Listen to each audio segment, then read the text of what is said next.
লাইলাতুন নিসফি মিন শাবান প্রচলিত শবে বরাত উপলক্ষে আমাদের করণীয় কি? বিশেষ করে এই রাতে মসজিদে ওয়াজ মাহফিল, দোয়া দরুদ, ইবাদত বন্দেগী এবং নানা ধরনের খানাদানার আয়োজন করা হয়। কোরআন সুন্নাহর আলোকে এগুলো ঠিক কিনা জানালে উপকৃত হব।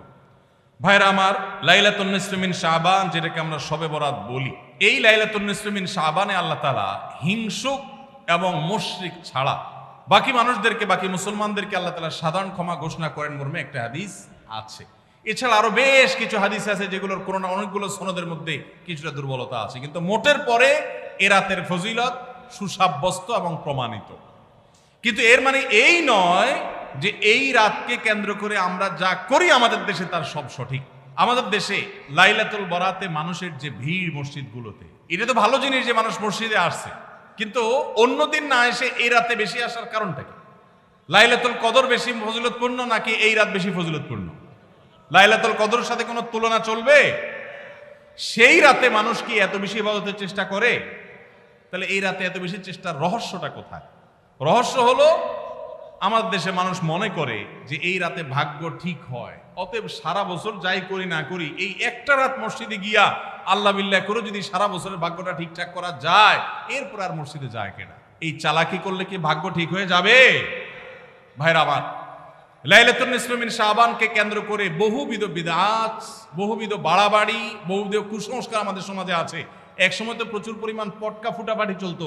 আলহামদুলিল্লাহ, প্রশাসনের ভাইয়েরা প্রতি বছর নিষেধাজ্ঞা আরোপ করেন এবং এটা অনেকটা কমেছে, যেটা আমাদের নিরাপত্তা হুমকির মধ্যে আমাদেরকে ফেলে। দিনের নামে আমরা কখনো সেগুলো করতে পারি না।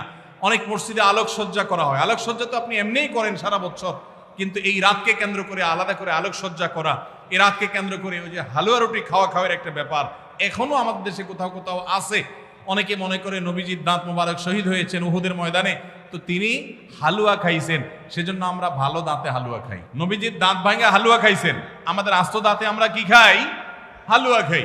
আপনার বাপের ঠ্যাং ভেঙে গেছে, উনি একটা লাঠি দিয়া খোড়ায় খোড়ায় হাঁটে, আপনার আস্ত ভালো দুইটা ঠ্যাং আছে, আপনি বাপের মহব্বতে বলছেন বাবা তোমার পাওটা ভেঙে গেছে, সেই মহব্বতে আমি আমার ভালো পাও নিয়ে লাঠি দিয়ে আমি খোড়ায় খোড়ায় হাঁটতেছি।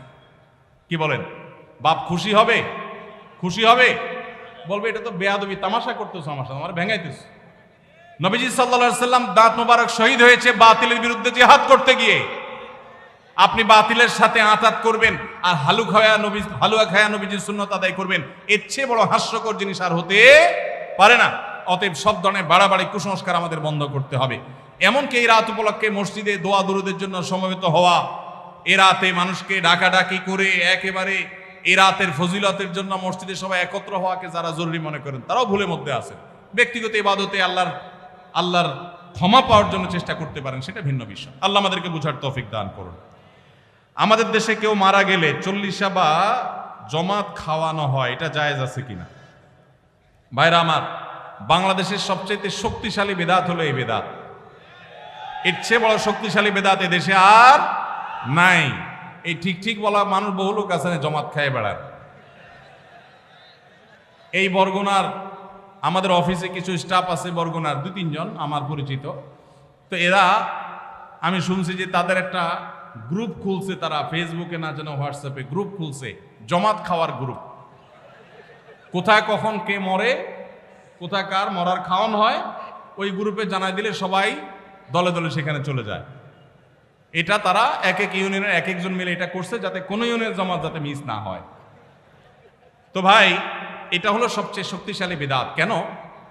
আমি একটা কথা প্রায় বলি, আপনি গুগলে গিয়ে, সবার হাতে হাতে এখন আজকাল মোবাইল আছে, স্মার্টফোন আছে, গুগলে গিয়া শ্রাদ্ধ লিখে সার্চ দিবেন, তালিব্যস রফালা আকার দয়ের পিঠে বড় ধ, শ্রাদ্ধ। শ্রাদ্ধ লিখে যদি আপনি সার্চ দেন, আপনি দেখবেন সার্চের যে রেজাল্ট আসবে আপনার চোখ খুলে দিবে। কি? হিন্দুদের মধ্যে একটা ধারণা আছে, সেটা হলো যদি কোনো মানুষ মারা যায়, তার মৃত্যুর পর এলাকাবাসী আত্মীয় স্বজন সবাইকে দাওয়াত দিয়ে না খাওয়ানো হলে ওই লোক স্বর্গে সোনা দানা পায়, খাওন পায় না, সে না খায় কষ্ট করে। এই জন্য ওই লোকের জন্য যে খানা দানার আয়োজন করে, ওই অনুষ্ঠানের নাম হলো শ্রাদ্ধ। ওইটার নাম কি ভাই? শ্রাদ্ধ। গুগল করে দেখেন, পেয়ে যাবেন হাতের কাছে। আমাদের সাবকন্টিনেন্টে যেহেতু হিন্দু ভাইদের সাথে আমাদের সামাজিক সহাবস্থান আছে, তারা তাদের ধর্ম পালন করেন, আমি তাওহীদবাদী, আমি ইমানদার, সেই জায়গা থেকে আমি শিরকে আল্লাহর নিকট সবচেয়ে অপরাধ মনে করে বাঁচার চেষ্টা করি, কিন্তু তারটা তিনি করেন, তারটা তিনি করে, এটা তার ব্যাপার। কিন্তু তাদের সাথে মিশার ফলে তাদের অনেক সংস্কৃতি আমাদের মুসলমানদের মধ্যে চলে আসছে, আমরা টেরও পাই নাই। এই যে মানুষ মারা যাওয়ার পরে যে খাওয়ার অনুষ্ঠান মৃত ব্যক্তির ওয়ারিসদের উপরে চাপানো হয়, এটা ওই শ্রাদ্ধ থেকে এসেছে, এটা ইসলামে নাই। ইসলামে আছে উল্টাটা। উল্টা কি? একটা মানুষ মারা গেছেন, নবী সাল্লাল্লাহু আলাইহি সাল্লাম বলেছেন অমুক মারা গেছেন, তার পরিবারের লোকদের জন্য তোমরা খাবারের ব্যবস্থা করো। কেন? কারণ তাদের রান্না করার মতো মানসিক অবস্থা নাই। আমরাও সেটা করি, অবশ্য আপনারাও করেন। কেউ মারা গেলে তার আত্মীয় স্বজন, তার ছেলে মেয়ে, বউ বাচ্চাদেরকে খাওয়ান দাওয়ান দেন, 2 দিন 3 দিন একটু খাওয়ান টাওয়ান পাঠান, এরপরে 40 দিনের দিন সুদে আসলে একসাথে উঠায় নেন। কি বলেন? খাবার পাঠান গামলায় করে একটু, আর খাওয়ার সময় গোটা গরুটা খেয়ে ফেলেন এলাকার মানুষ। বাপ মারা গেছে, আপনি খুশি না বেজার? খুশি না বেজার? আপনার মা মারা গেছে, আপনি খুশি না বেজার? যদি বেজার হন, খাওয়ানোর যত অপশন আছে, খাওয়ানোর যত উপলক্ষ আছে মানুষ খাওয়ানোর, এটা খুশি হয়ে না বেজার হইয়া? যেমন মানুষ বিয়ে করছে, খুশির চোটে অলিমা খাওয়ায়, এটা সুন্নাত। কারোর বাচ্চা হয়েছে, খুশি, এজন্য সে আকিকা খাওয়ায়। কারোর ছেলেটা পাস করছে, সে খুশি হয়েছে, এজন্য সে আটার দলা খাওয়ায়, মিষ্টি খাওয়ায়। কিন্তু আপনার বাবা মারা গেছে, আপনার তো মনের কষ্ট। আপনি যেভাবে জিয়াফত দিচ্ছেন, আপনি যেভাবে মেজবানি খাওয়াচ্ছেন, এটা দেখে তো মনে হচ্ছে আপনি অনেক খুশি যে বাপটা চলে গেছে, এখন জমি জমার ভাগযোগগুলো আমরা পাবো। এই উসিলা সবাই খাওয়াই। আল্লাহ আমাদেরকে হেদায়েত দান করুন। শক্তভাবে এই বেদাত আমাদের সমাজ থেকে দূর করতে হবে ইনশাআল্লাহ। আমাদের সচেতন হতে হবে। আপনার বাবা মা মারা গেছেন, ওনাদের জন্য আপনি কি করবেন? দোয়া করবেন, ইস্তেগফার করবেন, চোখের পানি ফেলবেন, দান সাদাকা করবেন। মাদ্রাসায় এতিম গরিব ছাত্ররা আছে, একবেলা খাবার টাকা দিয়ে দেন। মসজিদে কিছু ইট কিনে দেন, মসজিদের জায়গা কিনবে, সেখানে টাকা দিয়ে দেন। একজন গরিব মানুষকে কিছু টাকা দিয়ে দেন। মুর্দার তরফ থেকে সাদাকা করলে তার সব মুর্দা পায়, সেটা আপনি করেন। কিন্তু এই যে অন্য ধর্মের মানুষদের মতো করে খাবার অনুষ্ঠান যেটা করছেন, এটা সুন্নাহর খেলাফ। সুন্নাহ হলো মৃত ব্যক্তির পরিবারকে খাওয়ানো, তাদের কাছ থেকে খাওয়াটা সুন্নাত নয়। আল্লাহ আমাদেরকে বুঝার তৌফিক দান করুন। মুশকিল হলো এটা যদি আপনি না করেন, আজকের ওয়াজ শোনার পর এলাকাবাসী বলবে অমুক লোকটা মারা গেছে, কি ছেলে মেয়ে রেখে গেছে, কারো একটা হাত ধোয়াইলো না।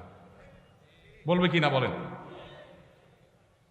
কেন আপনার হাত আরেকজন ধোয়াইতে হবে? আপনার হাত কি লুলা হয়ে গেছে? হ্যাঁ, আরেকজন হাত ধোয়াইতে হবে, নিজের হাত নিজে ধুতে পারেন না? হাত ধোয়ানো মানে খাওয়ানো আর কি, তাই না? এলাকাবাসী বহু কিছু বলবে, কিন্তু আপনি অটল থাকবেন যে আমি ইনশাআল্লাহ এগুলা করব, আমার বাবার জন্য, মায়ের জন্য যেটা করলে সওয়াব হবে সেটা আমি করব। নবীজি সাল্লাল্লাহু আলাইহি সাল্লামের কাছে এক সাহাবী এসে বললেন, ইয়া রাসূলুল্লাহ, আমার মা মারা গেছেন, আফা আহুজ্জু আনহা, আমি কি তার পক্ষ থেকে হজ করতে পারি? নবীজি বলেছেন, নাম, অবশ্যই করতে পারো। এগুলো হলো সুন্নাত। আমরা সুন্নাত বাদ দিয়ে এখন বেদাতকে আলিঙ্গন করে ফেলেছি। আল্লাহ আমাদেরকে হেদায়েত দান করুন। আস-সুন্নাহ ফাউন্ডেশন, উম্মার স্বার্থে সুন্নাহর সাথে।